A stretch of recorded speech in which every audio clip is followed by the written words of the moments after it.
Assalamualaikum warahmatullahi wabarakatuh. Alhamdulillah rabbil alamin wassalatu wassalamu ala asyrafil anbiya wal mursalin sayyidina Muhammadin wa ala alihi wa sahbihi ajmain, amma ba'd. Para peserta daurah yang dimuliakan Allah, kita lanjutkan pembahasan kitab Mahiyatut Tasawuf wa Simatu Ahlihi yang dikarang oleh Al-Habib Umar bin Muhammad bin Salim bin Hafid. Kita akan membahas mengenai makna tasawuf atau definisi tasawuf. At-tasawufu huwa husnul amali wal ittisafi bi muqtada khitabil haqqi subhanahu wa ta'ala wa rasulihi sallallahu alaihi wasallam dhawkan wa tahaqquqa. Fa huwa al-irtiqa'u bi ilmi al-yaqin ila ayn al-yaqin wa haqqihi. Wa huwa sa'i والصعود بسلم الإسلام والإيمان إلى نيل المراتب بالقرب والمعرفة الخاصة بالله والمحبة الخالصة من الله ولله، وهو حسن الاتباع لسيدنا رسول الله صلى الله عليه وسلم وحصول ثمرته من محبة الله عز وجل. Jadi tasawuf adalah perbuatan dan sifat yang sesuai dengan apa yang dikehendaki oleh Allah Subhanahu wa taala di dalam kehidupan dan secara cita rasa dalam batin seseorang dan secara hakikat di dalam makna amal perbuatan dan sifat-sifat yang dikehendaki oleh Allah. Jadi orang yang memiliki tasawuf, maka orang tersebut akan mencapai dari ilmu yakin ke ainul yakin dan sampai ke haqqul yakin. Ilmu hanya berhubungan dengan pengetahuan yang cocok dengan hati dan fikiran. Kemudian ainul yakin adalah apa yang menjadi pengetahuan tadi nampak betul dalam mata, ya, seperti orang melihat dengan mata kepala. Dan haqqul yakin adalah betul-betul orang itu merasakan dan mengerti dan melihat secara jelas apa yang dia ketahui. Dan tasawuf adalah merupakan tangga dari Islam, dari iman, ya, untuk bisa mencapai derajat ma'rifah kepada Allah Subhanahu wa taala dan cinta yang secara murni kepada Allah Subhanahu wa taala dan untuk Allah Subhanahu wa taala. Dan tasawuf adalah kesempurnaan di dalam berittiba dan mentoladani Nabi besar Muhammad sallallahu alaihi wasallam dan mendapatkan buah daripada ittiba itu sampai meresap dalam batin seseorang, ya. Itulah daripada tasawuf. Siapakah sufi? As-sufi faman balagha thamratu husnil amali wal ittisab bi muqtada kitabillahi azza wa jalla wa rasulihi al-mustafa dhawkan wa tahaqquqan fa huwa sufi. فلا يسمى صوفيا إلا من وصل إلى رتبة العين اليقين. قال رسول الله صلى الله عليه وسلم الإحسان أن تعبد الله كأنك تراه فإن لم تكن تراه فإنه يراك. رواه أحمد والبخاري ومسلم وابن ماجه وعن أبي هريرة رضي الله عنه. ورواه النسائي عن أبي هريرة وأبي ذر معا. أما من والاهم وسار في طريقهم مجتهدا ولم يبلغ بعد مرتبة العين اليقين فهو متصوف ليس بصوفي. وأما من والاهم ولم يكمل اجتهاده في بسيرهم فهو المتشبه بهم. قال صلى الله عليه وسلم من تشبه بقوم فهو منهم. رواه أحمد وأبو داود والنسائي والحكيم والترمذي والبيهقي في شعبة الإيمان والطبراني وأبو ابن حميد وابن أبي شيبة والبزار. قال الإمام عبد الله بن أبي بكر العدروس في كتابه الكبريت الأحمر as-sufi as-salik wal al-wasil, wal mutasyabbih al-mutamassik bi tariq al-muhib lahum, wa mutasyabbih al-mu'min bi tariqihim al-muhib lahum, wa man ahabba qauman kana minhum, wa fil hadis sahih al-mar'u ma'a man ahab. Sufi adalah mereka orang yang sudah mendapatkan buah dari amal soleh dan sifat-sifat yang sesuai, sifat-sifat imaniyat, sifat-sifat batin yang sesuai dengan apa yang dikehendaki oleh Allah Subhanahu wa taala, dan memiliki dzauq, memiliki cita rasa dalam batin seperti itu, dan mendapatkan hakikat dari amal dan hakikat dari sifat-sifat tersebut. Jadi orang tidak disebut sebagai sufi kecuali orang itu bisa berpindah ya antara ilmul yaqin sampai kepada ainul yaqin, dan derajat sampai ke hakul yakin. Ya, sebagaimana disabdakan Nabi SAW bahwa al-ihsan itu ya yang merupakan buah dari Islam, buah dari iman, ya intipatinya adalah ke dalam ihsan, menyembah Allah Subhanahu wa taala seperti nampak, ya seperti nampak dengan mata kepala. Atau kalau tidak sampai derajat nampak, ataupun maqamul musyahadah, maqamul muraqabah, yaitu merasa selalu diawasi oleh Allah Subhanahu wa taala di setiap waktu dan keadaan.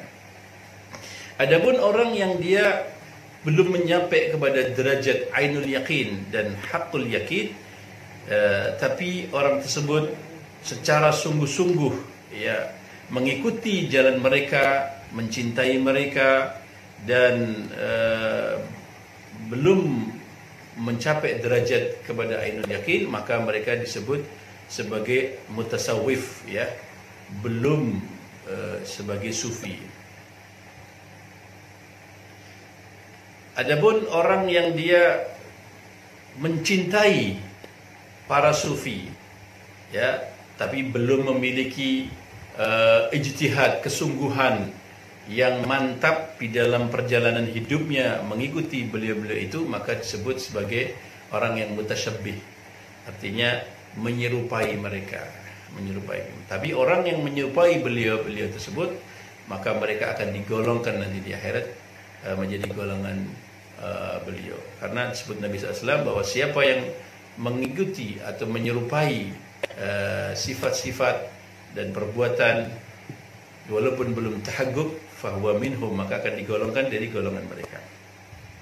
Ya, secara kesimpulan bahwa Al-Habib Abdullah bin Abu Bakar Sakran Al-Idrus beliau mengatakan bahwa sufi itu adalah orang yang berjalan menuju Allah Subhanahu wa taala dan sudah sampai. Kemudian orang-orang mutasyabbih adalah orang yang berpegang teguh dalam jalannya orang-orang sufi dan mencintai orang sufi. Adapun orang-orang yang menyerupai orang yang menyerupai adalah orang yang dia percaya atas kebesaran dan keagungan orang-orang sufi dan mencintai mereka. Dan orang-orang yang mencintai orang tersufi, maka insya-Allah nanti dia di akhirat akan digabungkan ya bersama orang-orang ahli tasawuf. Simatu ahli tasawuf, simatu ahli tariqat tasawuf, ada 10 sifat, ya. Bagaimana sifat-sifat atau jati diri orang-orang yang memiliki derajat sufi ini?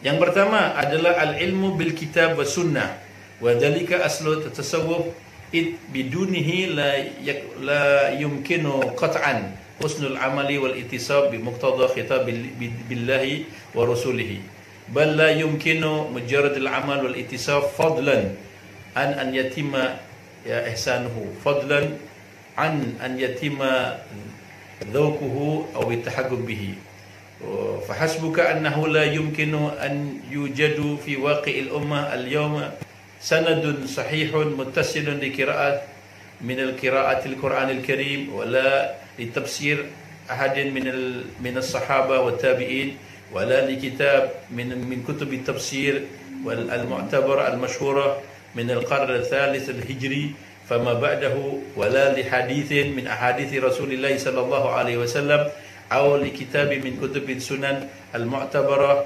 كموطأ الإمام مالك والمسند الإمام أحمد وصحيحين وسنن الأربعة وغيرها، ولا لكتاب من كتب الفقه الشريعة المطهرة لأئمة المعتبرين في المذاهب الأربعة إلا عن طريق أهل التصوف. وهذا الواقع الذي لا يمكن إنكاره دلالة واضحة قاطعة أن أهل التصوف هم حماة علوم الكتاب والسنة والفقه الشريعة المطهرة. قال الإمام عبد الكريم الكشيري في رسالته، وقال الجنيد: ما لم يحفظ القرآن الكريم ولم يكتب الحديث لا يقتدى به في هذا الأمر، لأن علمنا هذا مقيد بالكتاب والسنة. وروى في رسالته أيضا بسنده عن الجنيد أنه قال: مذهبنا هذا مقيد بأصول الكتاب والسنة، وقال علمنا هذا مشيد بحديث رسول الله صلى الله عليه وسلم. انتهى. وأورد القولة الأولى عن الجنيد الإمام ابن الرجب الحنبلي في جزئه بيان فضل علم السلف عن علم الخلف، وأبو الفرج ابن الجوزي في تلبيس الإبليس قال صلى الله عليه وسلم: من يريد الله به خيرا يفقهه في الدين، رواه البخاري ومسلم. قال الإمام أبو بكر العدني ابن عبد الله العدروس: أرى طرق الحقيقة قليلا سالكيها وأضحى كل جاهل بلا شيء يدعيها بلا علم وعمل محال يرتقيها. وقال الإمام عبد الرحمن بن محمد سقاف: كل علم بلا عمل باطل، وكل علم وعمل بلا نية هباء، وكل علم وعمل ونية بلا موافقة السنة مردود، وكل علم وعمل ونية وسنة بلا ورع الخسران، يخشى على صاحبه عند المقاصة والموازنة ذهابه.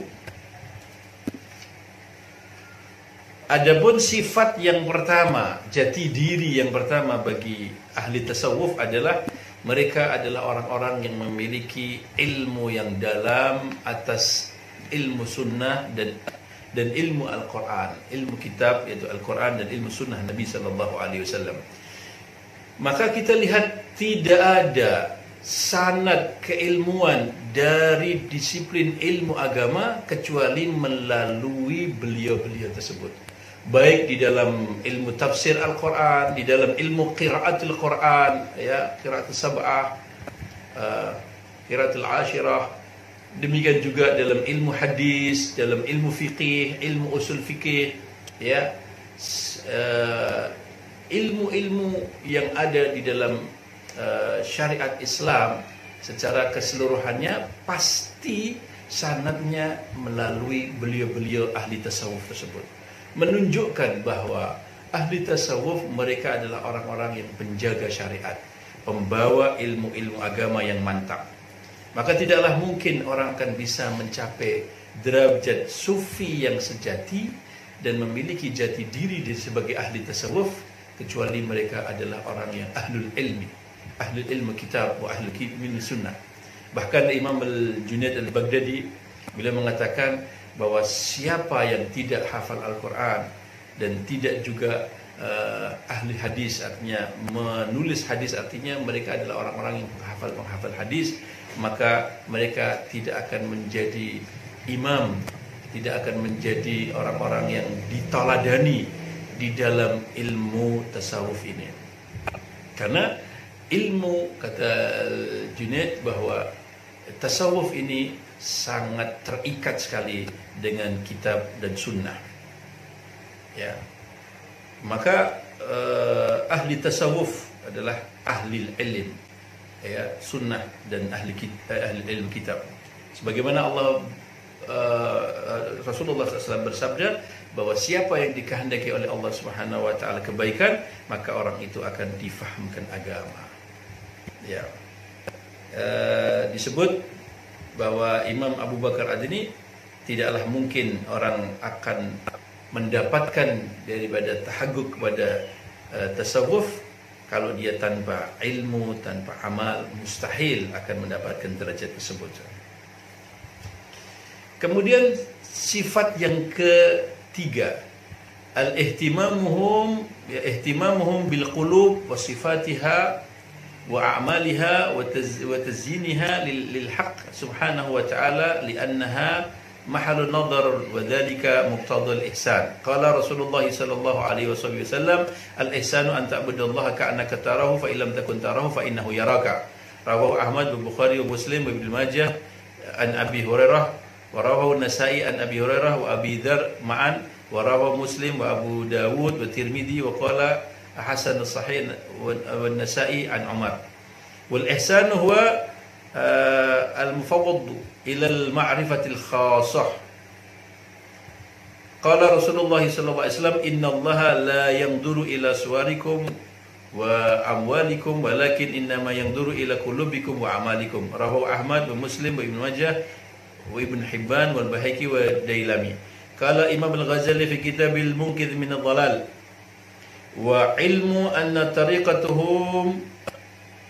طريقتهم يعني الصوفية إنما تتم بعلم وعمل كان حاصل علومهم قطع عقبات النفس وتنزه عن أخلاقها المذمومة وصفاتها الخبيثة حتى يتوصلوا بها إلى تخلية القلب عن غير الله تعالى وتحليته بذكر الله. ثم قال فظهر لي أن أخص خواصهم ما لا يمكن الوصول إليه بتعلم بل بالذوق والحال وتبدل الصفات. وكم من الفرق أن تعلم حد الصحة وحد الشبع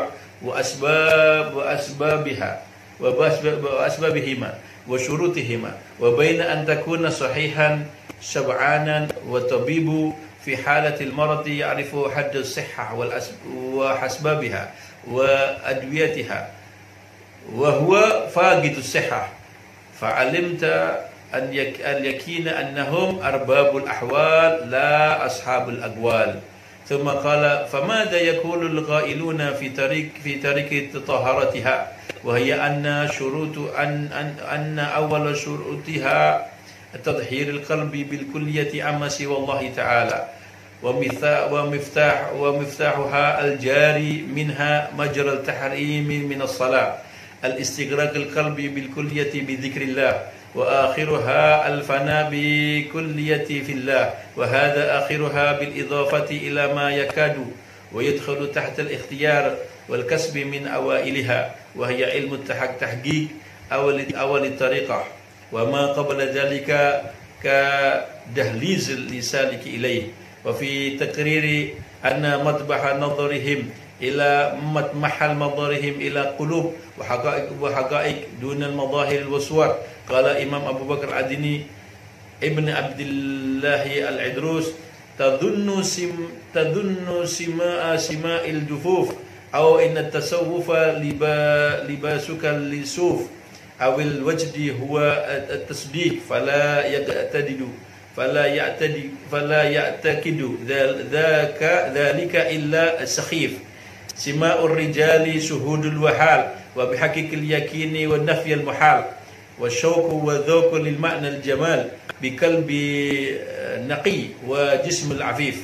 وقال الإمام عبد الله بن علوي الحداد ماذا يقول المنكرون في من له قلب سليم على جميع المسلمين وقصده المولى الكريم يعتقد في نفسه بأنه عبد ذميم لولا عناية ربه لكان بطالا ضلول. الله حسبي وكفى كل ما تشاء يا ذا الفضول. Adapun sifat yang kedua, jati diri yang kedua bagi ahli tasawuf ya adalah mereka orang yang selalu mementingkan daripada hati, bagaimana sifat-sifat hati, bagaimana amal-amal daripada hati dan menghiasi hati tersebut ya dengan sifat-sifat yang mulia yang sesuai dengan apa yang dikehendaki oleh Allah Subhanahu wa taala.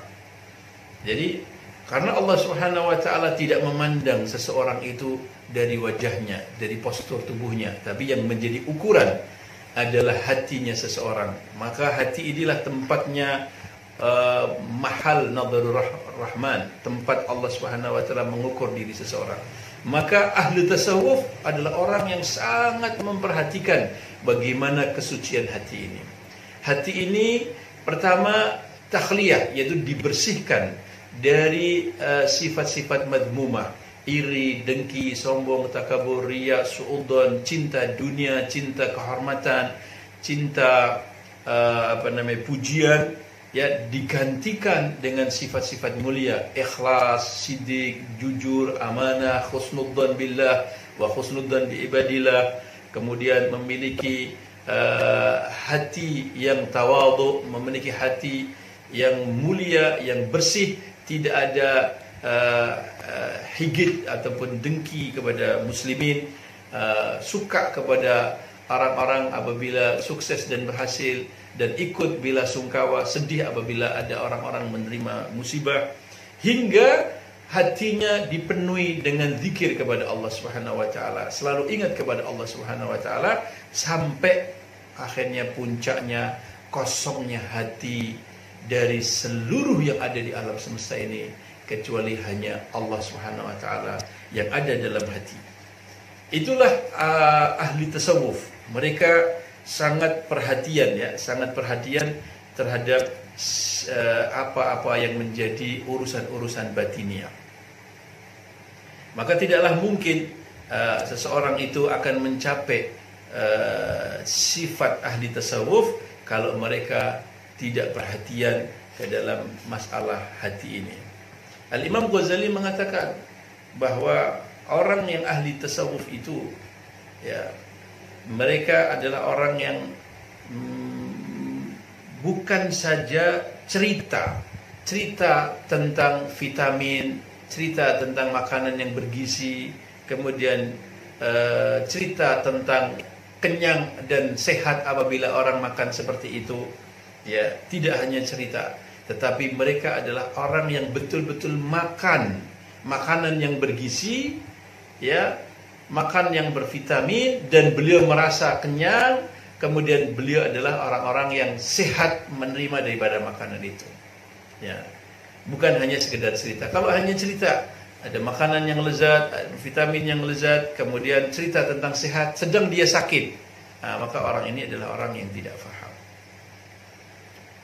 Begitulah kesimpulan, ya. Mereka adalah orang-orang yang tenggelam dengan hatinya di dalam mengingati Allah Subhanahu wa taala, ya. Dan akhirnya mereka adalah orang yang fana, ya, dengan secara sempurna kepada Allah Subhanahu wa taala.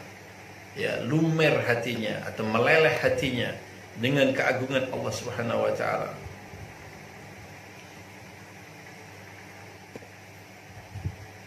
Hatinya tidak ada rasa hal-hal yang jelek dari orang-orang Islam.